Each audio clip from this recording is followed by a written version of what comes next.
Good morning, good afternoon, good evening, whatever time of day you're watching this. Thank you so much for joining us for this first ERG resource session for February. We do this every 2 weeks, and my name is Lola Adeyemo. I'm the founder of EQI Mindset. I focus specifically on building inclusive workplace communities with organizations. I work with different industries and groups of different types within the organization, and I'm excited to launch this. Or excited to launch this 2022. So it used to be very ad hoc. We'll have a session maybe once every 2 months. But since 2024, we have been doing these every 2 weeks, third, the second and the fourth Thursday of the month. So you can find the replays of all previous ERG resource sessions on our YouTube, EQI Mindset YouTube channel, or just check out past videos on here.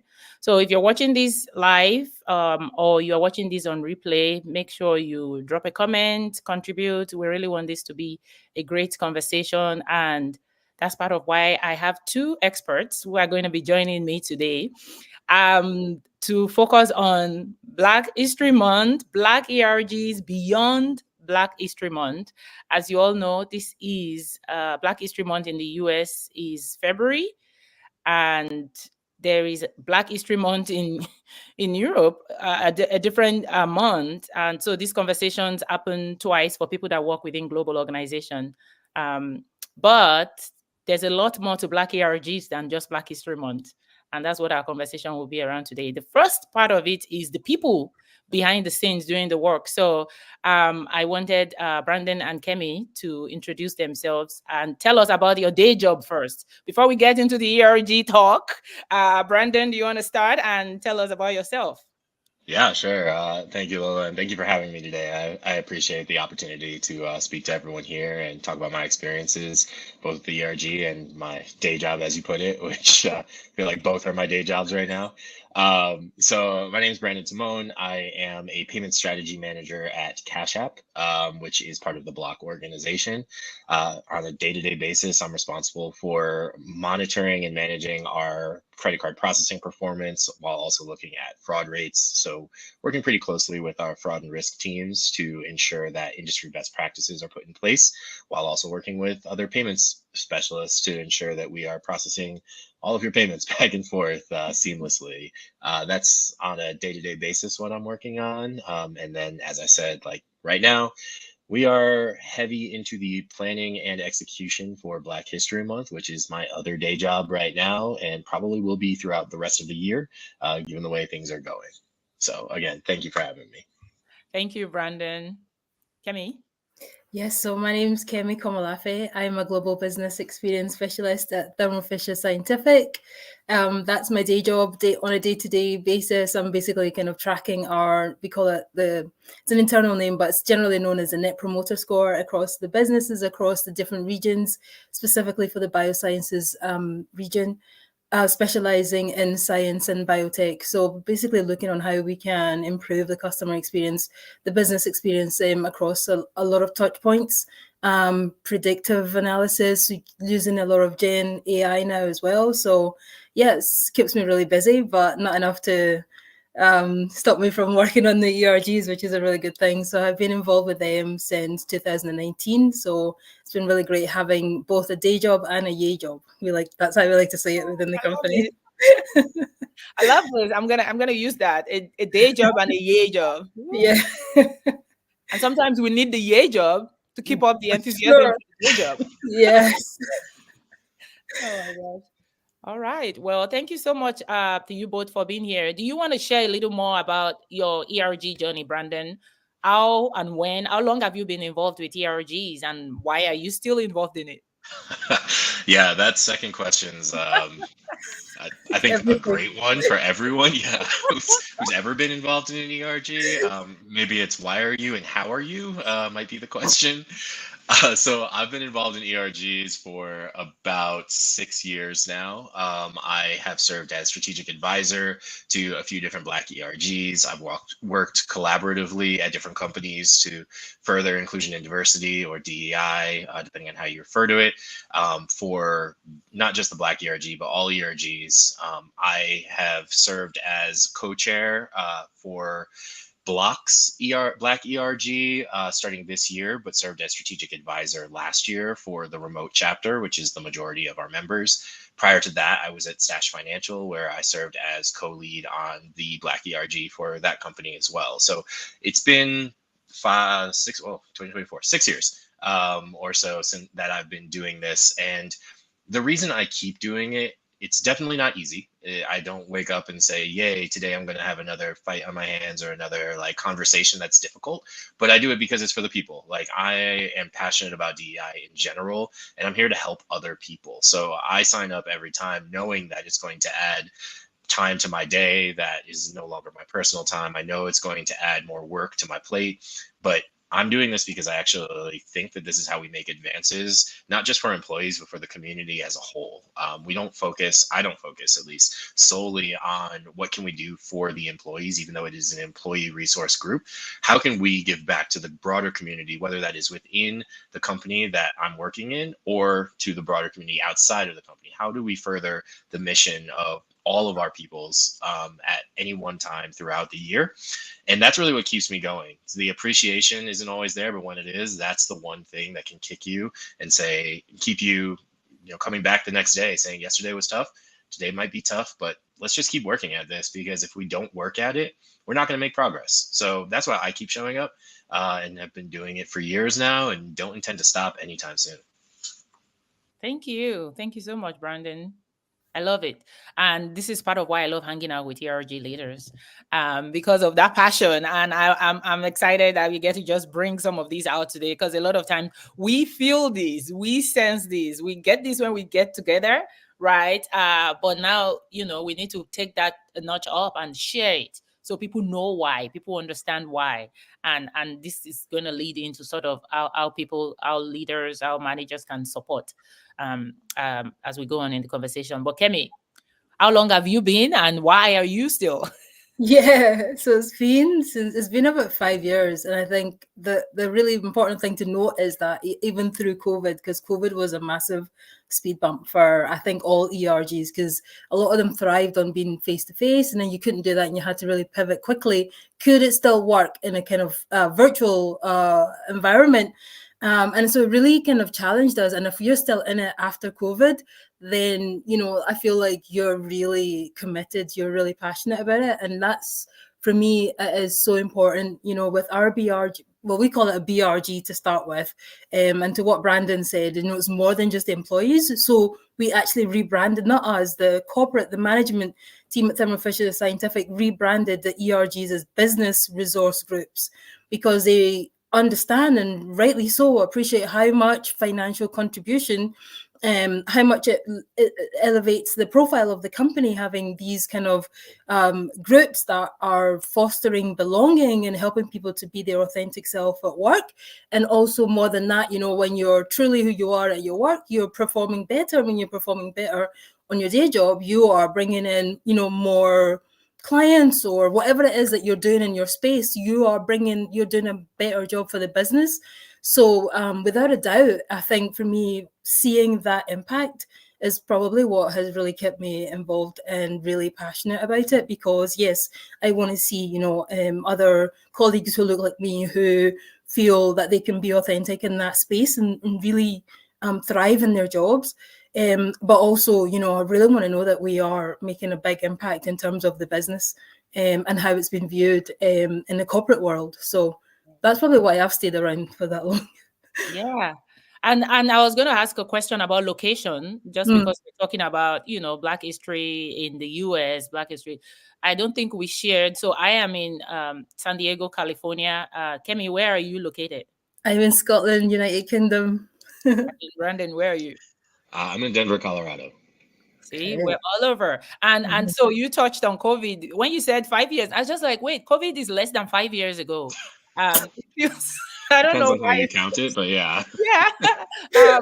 But I wanted to ask how you think the landscape for ERGs or for your ERGs changed because Mm. Brandon, I think you had mentioned that you're remote, and Mhm. then Kemi, you're in the UK. So what have you guys seen as far as location and support for ERGs?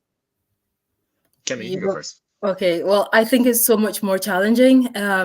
There is less resources. I think it works really well when you can be face to face. And Brandon, you can share this. I also work remotely, um, and so I feel like there is limitations. But you have to, that means it just means you have to be more creative. I think, in what you do.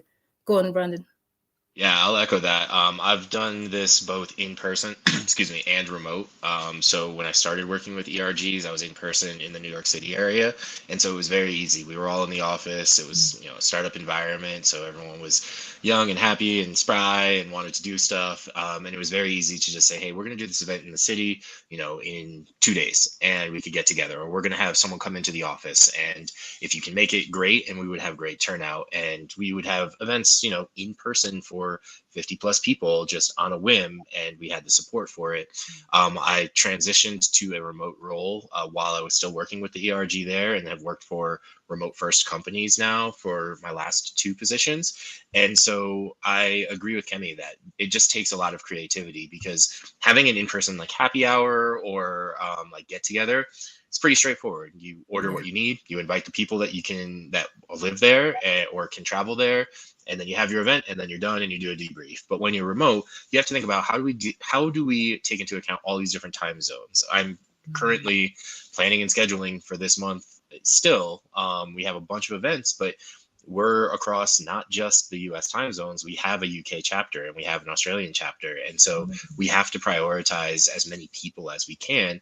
But the difference is, what events can we do, or what programming can we have that's both applicable to people and on their time schedule? And it's not just that, but how do we increase engagement with these events and in between? Because it's not just about what do you hold on a weekly or monthly basis, or the programming that looks great, you get speakers, but you need something in between as well. And I think, having been remote for a while and I've been working remote for almost 5 years now, actually over 5 years, I've kind of adapted to that environment, but it definitely brings its own challenges, not just logistically, but also for relevancy of what we're offering. Yeah, absolutely. Yeah, I can imagine. If you've been in both worlds, you definitely see a lot of differences, and it takes a lot more background strategy to have impactful virtual programs. And so I promise we're going to get to the crux of our conversation today, which is what companies can do outside. But I think, just setting this context is also important. And this is an prep question, so it's not like you were expecting this. But I was going to ask about how you are involved with other ERGs and how you determined which ERG to support. Because I personally, I remembered my first ERG experience was the women ERG. And that Yes. for me was because I grew up in Nigeria, where gender inequity was, top of mind for me. I needed female role models. I did get involved with Black ERG and worked with parent ERG. I got involved with everything. And sometimes we forget that intersectionality piece when we talk about each one of us. So how many ERGs are you involved in, and how did you determine which one to prioritize? Kemi, you want to start? Yes. So yeah, I mean, before I was even involved in the African Heritage one, I was involved in the women's, and I really enjoyed that. And still work with them. And actually, it's been really interesting where we have had a Black female speaker, and we've kind of partnered with them because it cross. There is that intersectionality, as you said. So it just made sense, and I think that you're more than just we're more than just Black. We are also Black. I'm also a Black woman, so I think it just made sense. It ticked those boxes for me. Yeah. Yeah. Absolutely. How about you, Brandon? Yeah, that's something that I really encourage where I'm at now. I want to give a nod to Kemi's comment about the company rebranding to be a BRG. I think that's amazing. At Block here, we call them communities. Actually, we don't call them ERGs, and that's because we want to have that feeling of people coming together. In terms of my history with interacting, the intersectionality of ERGs, I started with an intersection of the Black ERG and the LGBTQ ERG at Stash, where I was before, which shout out to Rainbow Stash because they're amazing. And as an ally of the LGBTQ community, I thought that it was important to highlight that because in the US, it's not talked about much about how much there is that intersectionality and how it may play out in different ways in different communities, especially between the Black and the LGBTQ community. So I started there. Currently, we have had outreach from multiple communities at Block who want to work with us now because we kind of set the standard for, how does this look? How can this look in a corporate environment? So our Jewish community actually reached out this week asking if they could collaborate with us on something either this month or during their spotlight month, which is in what we call our, specific months for ERGs in April. We've also had someone who is both part of the AAPI community and the Black community ask if he could contribute in some way. And so we're looking at a collaboration at the end of May going into June. And then we already have on the books that we are going to do a collaborative spotlight month in June with the Pride ERG, the Pride community here at Block. So we are going to do some events together, some independent events. We have Juneteenth that we're going to be working together on. So we are currently looking at any collaboration we can get with other communities, whether they come to us or we go to them. In the case of the Pride one, we went to them and said, hey, this is kind of a weird month for us. We had some last minute scheduling struggles. We want to do something with you anyway. How do you feel about doing something that we can highlight both of our communities and how we come together so that we can promote this and bring this, to your point, beyond Black History Month? And their chairs were all for it. They said they'd love to do that. And so that's kind of how we approach the intersectionality of these different communities. Being, and I mentioned this while we were chatting before, but being multiracial, like I kind of span a few different things anyway, personally. And so for me, that cross section is extremely important to me because I've lived it and I want to continue to promote that for people who may not have thought about that before, whether it's someone who's part of a community or an ally of another community, in order to create that sense of belonging, not just to who you look like or who you resonate with, but with other people who you may not have thought to connect with before. Yeah, absolutely. Yeah, and I think the topic of intersectionality also kind of lends itself to support. And I was going to share that although Black History Month, February as Black History Month is really top of mind. One of the things I always share with companies too is you have to also listen to your employees and understand which ones you need to highlight that you're missing. What does your population look like? February is Black History Month. February is actually also LGBTQ month. And then Earth Month, it's World Cancer Day is February 4. International Day of Women and Girls in Science is February 11. Is it Women and Girls in Science? There's a Women and Girls in Sports, February 7. Have a Earth Day is celebrated in Canada, February 14. I think Valentine's Day, I don't know if that's an holiday, President's Day is February 20. So again, when we think about all of these things happening, there is the tendency, some months like in March, it's a lot of Women History Month, June, Pride Month, right? We have these months kind of tied to different communities, and that's good. But if we also want to avoid being performative, we need to look for opportunities to spotlight different things going on that month, and then give voice to different groups that are represented within our organization. Yep. All right. So if you are joining us live and you have any question, what are your organizations doing? What questions do you have for Brandon, Kemi, for myself around what you can be doing and thinking about moving forward? And I, get into the crux of the question, what can companies do to support Black ERGs all year? And again, I'm spotlighting Black ERG because if you know the history of ERGs, it kind of started with Black ERGs, and it started around racial reasons and the need for community for Black employees in the work, for Black professionals in the workplace, right? So there is a lot of the mission vision around Black ERGs, different from other ERGs, still has sort of that racial undertone. Rightfully so, right? Because we still have racism in the workplace. We still have race issues happening. And I feel like the Black ERGs have that unique lens where we want to be here, we want to have community, but we also need to inform the organization on areas where they are maybe missing opportunities. So when you think about your engagement with Black ERGs and your experience so far, what can you both share? What can companies do to support Black ERGs all year long?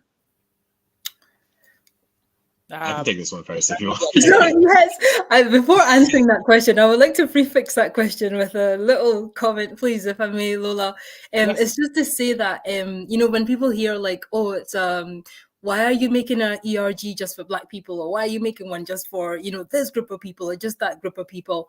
And I think that it's really, really important to stress this, that within those groups, we really encourage, and we do definitely where I work, we really encourage other people who maybe don't look like the people whose group is titled, to really get involved in those groups, because that's the only way we're going to learn empathy. The only way we're going to really foster belonging in the workplace is if we learn to walk in each other's shoes. And the only way I'm going to know what it is to be an Asian working in the workplace where I work is to join our Asian ERG and maybe kind of discuss, with them, brainstorm ideas or get involved or even just attend one of their events. Just as Brandon said, cross, sectioning with everyone or anyone who would be interested to work with them is so important, because we need to really develop the empathy, and that's what the ERGs really stand for. So if anybody's feeling like, oh, there's no point, or they're quite divisive, they're really not. They're really there to help break down walls. And what can leaders do, companies do to support us, outside of the month?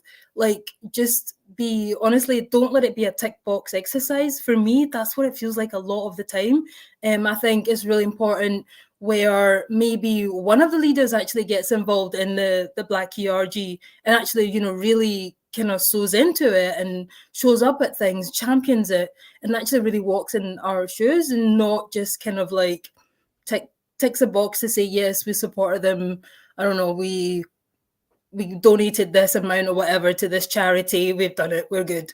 We bought something from a Black-owned business, we're good. But actually, get involved, come into a meeting, set up, time, one-on-one time that nobody sees, behind the scenes stuff, that's more true and authentic. That's what I would say. Sorry, Brandon, over to you. No, I love that. Thank you. I will try to follow that. I appreciate the grounding too, and I kind of want to touch on something you said around the purpose of ERGs. Like, yes, they are separate groups when you look at them on a piece of paper, but ERGs are employee resource groups. They were created in order to provide support for underrepresented communities. Like, that is what they are. That is why there are so many, because there are people who are not in positions of power in business, and that's what these are for, is to help elevate them and help to bring a voice where they may be voiceless or have been voiceless in the past. And I think your point about allies, and I raised this earlier, saying like, I'm an ally of the LGBTQ community. I don't identify as such, but I do try to be as involved as I possibly can, because I support those causes. I support the community. I think that one of the examples I like to use for how we elevate Black ERGs throughout the year is the example of the March at Selma. Martin Luther King was not walking with just Black individuals at the front of the line. If you look at any picture, you'll see that it is a diverse group of people who had the same ideals. It is the same thing for ERGs. It is the same thing for the Black ERG. Yes, we can get so far on our own, but we can get even further with other people involved with us. And I think that that is key. Like, I am a huge proponent of allyship, of helping to educate where education needs to be had, to helping have other voices in the room. I think from a company perspective, highlighting your Black employees throughout the year, not because they're Black, but because they are great employees, is one way to be safely advocating for your ERGs from a company standpoint. I think another thing that can be done is to have leadership that is diverse.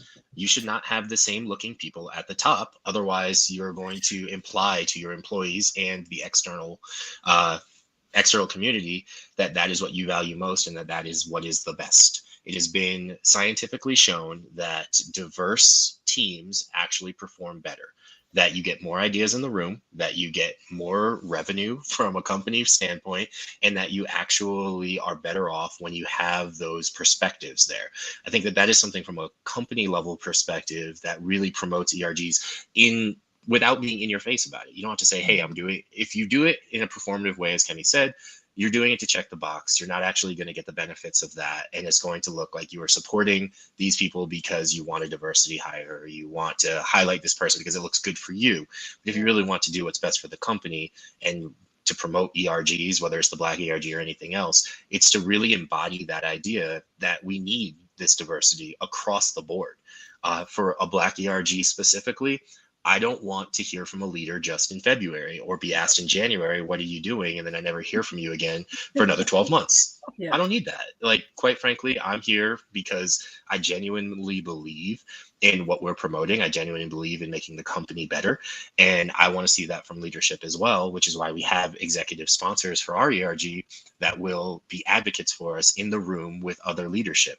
They may or may not look like the ERG that you are a part of, but they're the people who have voices already who can promote that. And so my encouragement for any ERG leader and any company is to find people who are genuinely interested in what this group is doing or what this group has to say, and make sure that they're in the room. When the table has 10 people, make sure at least one of them is someone who's representing your group or your ERG, and that's going to better the company. And that's how the company can show that it cares about the voices of its people. So much. I'm getting ideas. This is brilliant. I know all the points you're making. I was trying to get different thoughts, and then I was like, jump into the next one. But thank you so much for sharing that. I love, especially when you said, don't show up in January and ask me what are we doing for February, and then I won't hear from you for the next for the rest of the year. Because I think that's another thing, another misconception around. And again, speaking to these from sort of helping leaders understand what should be done. The ERGs are not here to help you fix, the Black ERG is not here to help you fix your problem with racism, with representation of Black people. There's a lot of systemic issues that still needs to be addressed. And some of those might take some time. But how are you leveraging your ERGs so that you are informed, you are supported, so that you are doing and addressing what you need to be doing? And all of that is going to be happening throughout the year, not just with the programs and events for the month. So very big differentiator. Yeah. What about you, Kemi? Anything Yeah, else? I agree completely with everything. And I just love that idea of actually having a representative of the different ERGs in the room when, when decisions are being made, or when things are being discussed, to really show that, you value the ERG's contribution in the company. It sends a message for sure. Yeah. And then there was another thing you kind of touched on. These things can be performative if not done coming from an authentic place. But there are also things that can genuinely drive impact, can add value, right? The partnerships, the community pillar, as Brandon talked about, right? The businesses, you're supporting Black businesses, right? These things are equally important. But when how can we leverage that piece of it, right? So outside of the organizational structure and systems, what about community? How can we do more of that? Yeah, I think listening to those of us who are in ERG leadership positions is huge. For a company to listen, we are the voice of the people. We're not just the voice of the people who we represent within the company, but we are a representative of a broader community. So we're not going to have the same perspectives of every person. Everyone's an individual, but those pieces that may have been missing from consideration before are things that we're going to bring to the table.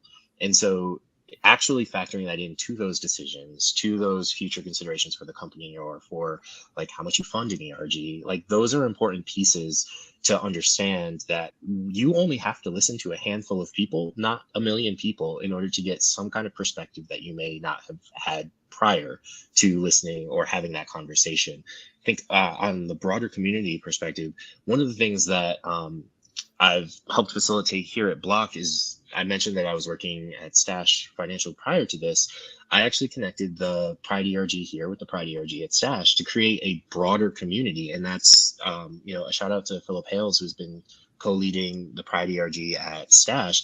He said he wanted to create a community of LGBTQ ERGs in the fintech sector, because he thought that so much more could be accomplished just by having more voices and more people to share ideas. I think it's this idea of sharing ideas, things that have worked, things that haven't worked within and outside of the company, that'll create that community feel among ERGs that can be spread beyond that collaboration that we keep coming back to, that intersectionality, I think is so vital to bringing a sense of community, hence why Block calls these communities, to the company and to the people, because we're also looking out for our members, for our allies, people who have associated themselves with us, in order to make sure they're okay. I would say that 50% of my time is spent making sure our people are okay, not just that we are having events or like representing, but are people okay, especially when they're going through tough times. And I think showing that empathy and showing I'm not just a name and a chair, I am a person still at the end of the day, really creates that feeling of wanting to be there and belonging within this community, as well as across them with everyone that we interact with. Yeah, absolutely. And I think, there is always going to be the need for that affinity. We want the ERGs to provide a space for members of that group, that community to come together, to feel safe. But when that happens, it's powerful how much that collective energy can do for the community, for products. And so, yeah, community pillar is one of the huge ones for ERGs. Kemi, do you have any insights to share around community partnerships? Yeah, I mean, we do a lot of STEM outreach within the primary schools predominantly. We'll go in and we'll kind of do like a, really simple strawberry science test and, show them, just get them asking questions about science and how household products are, can be really interesting from a scientific point of view. And we try to target, areas that necessarily wouldn't get that kind of attention or education around STEM, and especially young girls as well, so we're really intentional about that. And also, I think without a doubt, an area we've lacked in has been in recruiting talented people of ethnic minorities, Black and all ethnic minorities, because we don't have the historically Black colleges and universities like you guys are so privileged to have in the States. And so it's one of the first few times where we have a chance to actually go out and speak to people, whether it's consulting and getting them feedback, giving them feedback on their CV, encouraging them to apply and to really kind of move that needle, so that we start to see every race, every type of person represented in the workplace, in order to kind of bring that diversity and also promote the business growth that is needed, and that as it only comes through that. Yeah, and I think that's also really tied to innovation. Does your if your employee voices and perspective is not bringing in your customer perspective, you're missing out on a large customer base, right? Correct. Because Yeah. they are representing the communities that you're trying to sell to, that your Right. products are trying to serve. And so you're missing out on, you're doing customer focus groups and all of these conversations externally. And you have engaged people that are going above and beyond their day job to do something for your organization, right? How can you tap into that? So we are out of time, but this is a conversation that I know we can go on and on about. Thank you both for your leadership, for just that commitment. Again, the why do you still do this? Is very obvious and it's also very important. Yeah. And is there any last comments before we wrap up? Any insights for those that are thinking of joining ERG? So talking to ERG leaders now, and then talking to companies that are maybe being performative, right? Yeah, please share your ideas. Please let us know what you're doing that's working for you that isn't working. And what likewise, and I think there needs to be that openness to just contact someone, search on LinkedIn, ERG, BRGs, anybody whose profile comes up, and just say, hey, reaching out to you, would you like, 15 minutes just to kind of do a little brainstorm, and I'll share my stories, you share yours. And listen, guys, please do that. I'm definitely open to that, and Brandon's already started doing that as well. So I think we need to do more of that for sure. Yes, absolutely. Yeah, I would echo that. I would say, the question that you've asked, why do we do this? We're here because we care about it. So anyone who's thinking about joining an ERG, we don't turn away people who genuinely want to help. We are not going to say you can't be a part of this because you don't look like me, because you don't identify as such. We're here for people who want to be a part of it. If you're thinking about starting one, it's a tough journey. Like, I'm not going to lie. It's not easy to begin one or even to lead one. But at the end of the day, the reward is knowing that you've helped other people. So like, just continue to try. Don't give up. I know it can be disappointing at times. You're not going to get everything that you want, but it is a battle that's worth fighting. And I would just say, like, as Kemi said, reach out to other leaders, other people who are just express interest in it. Have a conversation, have a difficult conversation. Those are all things that lead to us having a broader community, having better ideas, and even more to contribute to not just our companies, but to each other. You're going to create personal connections at the end of the day. Even if you don't work for the company that you're at right now, you're going to know how to bring that somewhere else. And even if you aren't working at all, you're going to know how to have a conversation with someone who cares about something like you. So I would just say, continue to ask questions. Don't be afraid to approach it, and look for help where you need it. Thank you. Thank you so much for sharing that. And I dropped a link in the chat. If you are watching these on replay on chat, every first Friday of the month, we're gathering virtually on Zoom. All Things ERG monthly call, 10 a.m. PST. And then you have to change that to whatever time zone you're in, because we have people joining us from all over.